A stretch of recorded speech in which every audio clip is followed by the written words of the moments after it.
Welcome to day 5. Okay, so congrats. You made it to the 5th day of the challenge.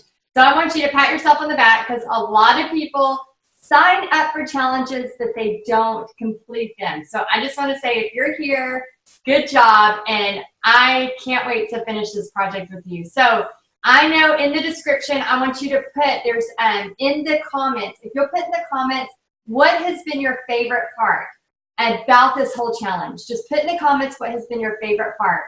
And I just want to walk you through another little short thing, how we can be grateful. And I listened to something, it was either on YouTube or a podcast, I can't remember what it was, but it was talking about just ways to be grateful. And I used to think it was so silly to stop and take deep breaths. I was like, oh, that's dumb. That doesn't really help. But this guy talked about taking deep breaths, but then thinking about a moment you're grateful for. So not just thinking about like, oh, I'm grateful for my family, or I'm grateful for my house, or I'm grateful for my job, but actually thinking about a moment. So I'm going to give you a couple of examples of some moments that mean a lot to me. So when I was falling in love with my husband, obviously I still love him, we're still married, but just the excitement of new love and falling in love with him, just, those moments, those memories that we have. I also think of last birthday, I was about to say last Christmas, but it felt like Christmas. Last birthday, me and my daughter were on our way to a paint party from Texas, and we ended up stopping at these springs. Now, one of my big dreams has been to snorkel over a cave in a spring.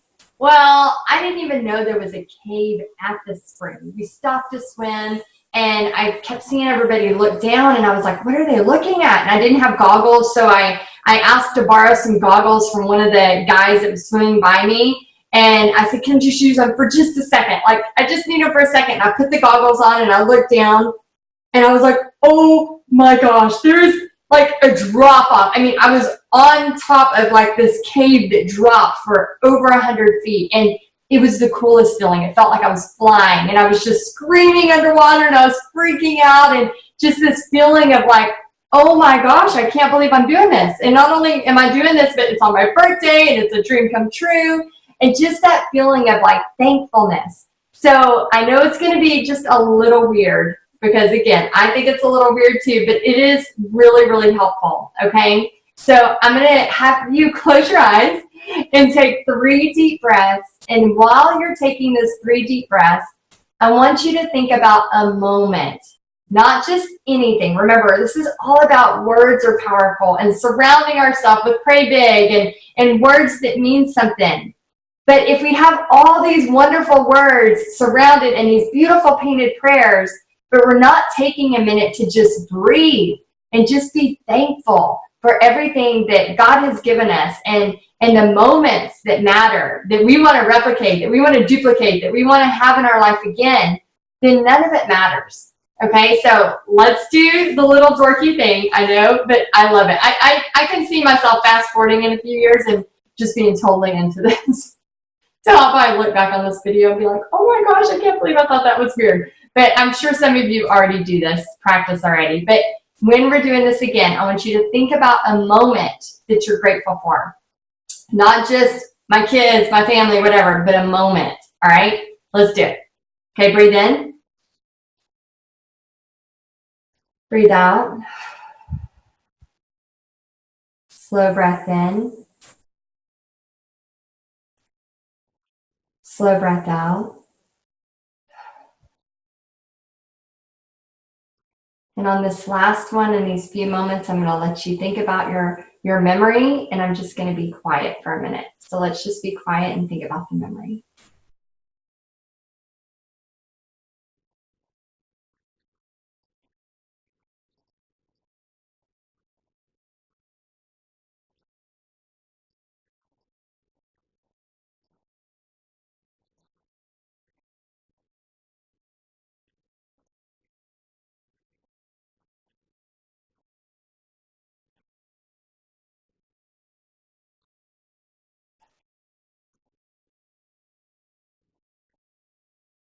Okay, go ahead and open your eyes. If you want to share that memory, I would love for you to type it in the comments. And if you don't feel comfortable sharing it, it's totally fine. the whole point of this, and I know sometimes when things are going and social media is going and TVs are blasting and radios are on, it can be a little awkward to be silent. You know, like there's this space. I feel like I need to fill it, right? But taking that time every morning to think about it. I mean, I like can't get the smile off my face, you know, thinking about, you know, falling in love with my husband and swimming over caves and whatever else is exciting. I know a lot of my happy memories are when I travel. You know, I love new experiences. I love that spontaneous feeling. So what was your happy memory? And so you can put it in the comments below. Now we're going to shift gears. We're going to paint. We're going to have some fun finishing your painted prayer. I'm also going to be posting on Texas Art and Soul soon, so watch for it.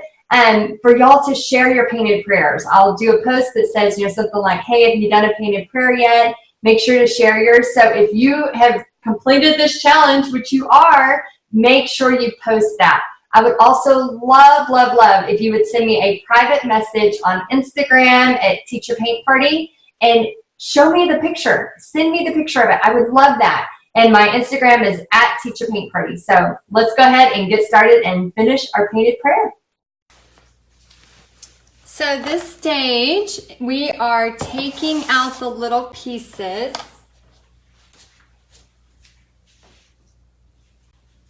Let me find my tool. So if you don't have one of these tools, you can get them at Harbor Freight.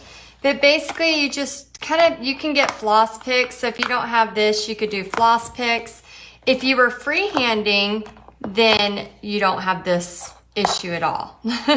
So it's probably already all done. So it's kind of just finding where it's at. There we go.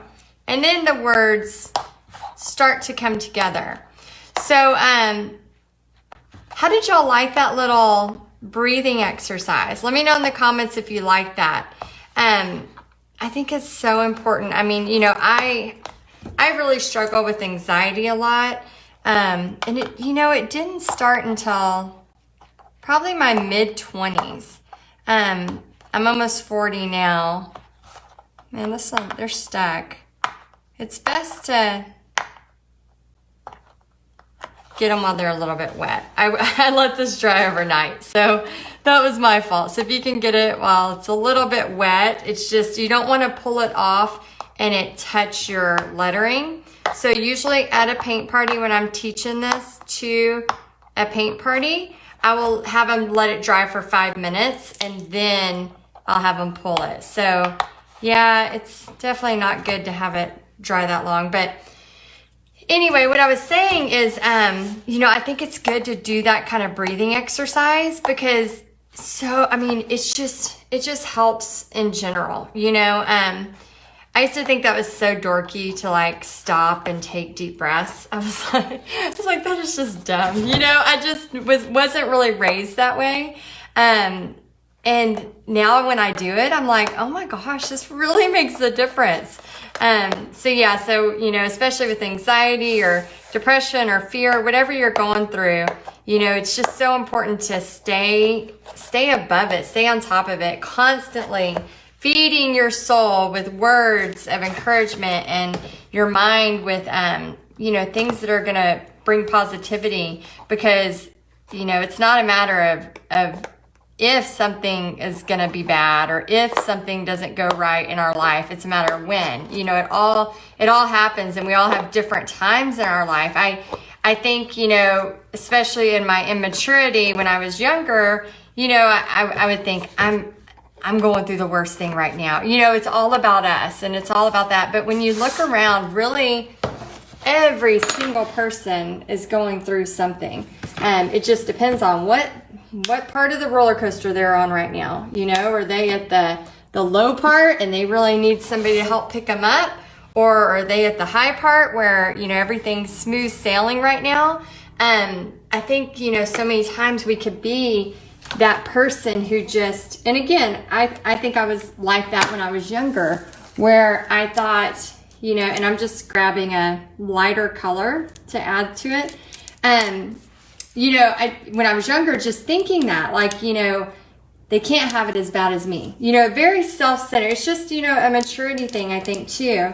and thinking like, oh my gosh, I can't believe I'm going through this. But you don't know, me and my daughter, we always, I know I hate to say this, but I have the worst habit of saying a cuss word when somebody cuts me off in traffic. I mean, I have been trying to be better about it. I really, really am trying. But something about somebody, when they cut me off in traffic and I almost have a wreck, it's like I cannot get my mouth to not say a bad word. It just all comes out. Does anybody else have that issue? Well, of course my daughter's in the car, so I'm obviously teaching her, words are powerful, and that word is definitely powerful, and I shouldn't be saying it. And she got to the point where she would be like, well, Mom, what if that person like really needed help right now?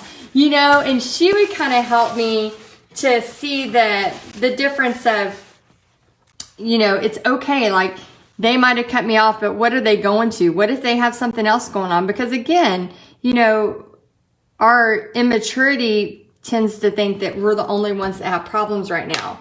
Yeah, the guy probably shouldn't have cut me off, right? However, I don't know what's going on in their life. I don't know if, they are rushing to an emergency room or, and they cut you off in the line at Taco Casa. That's a little different now.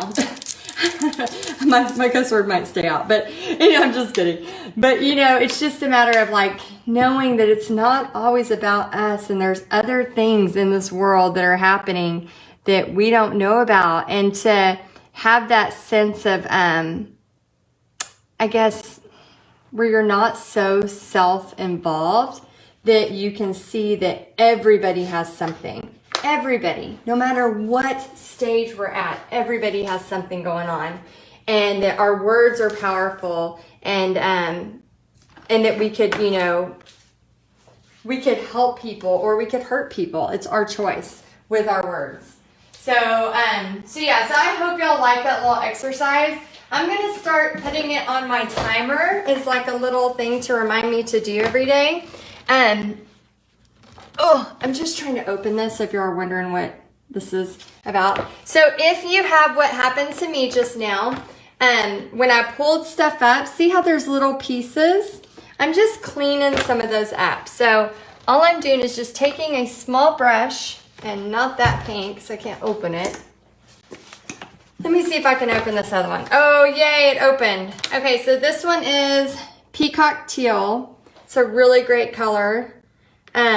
It's a Americana. You can get them Michael's, Deco Art online, pretty much everywhere. But what you can do is just take a small brush and just like little bits of where things, didn't come in exact. I'm not a perfectionist, so I'm not going to go crazy on it, because I would then have to go crazy on all of this, and I just wanted to kind of have a fun look to it.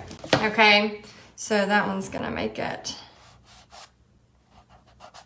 All right, so you can just kind of play around with it. You can actually even use your finger and just smear it in, and then if you go back with your gold or whatever color it is, it looks like it was never messed up. Okay, so you can clean that up, and then I'm just gonna take a lighter pink.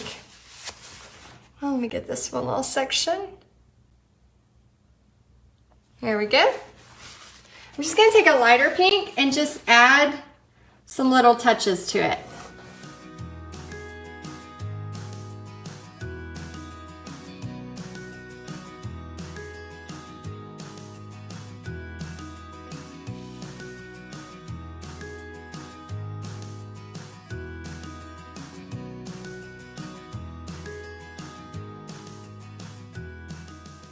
Okay, so I just added some different highlights there. And then nails, where you can just have a lot of fun. I highly, highly recommend, the whole thing's fun, right?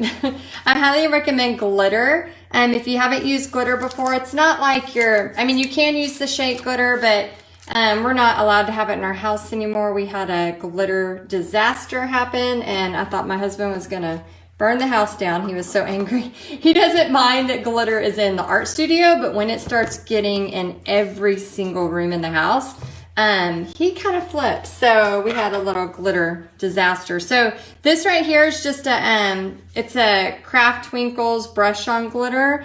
And you can just kind of add it to, this has a little white paint on it still, so I better not do that. But you can just add it to pretty much anywhere you want.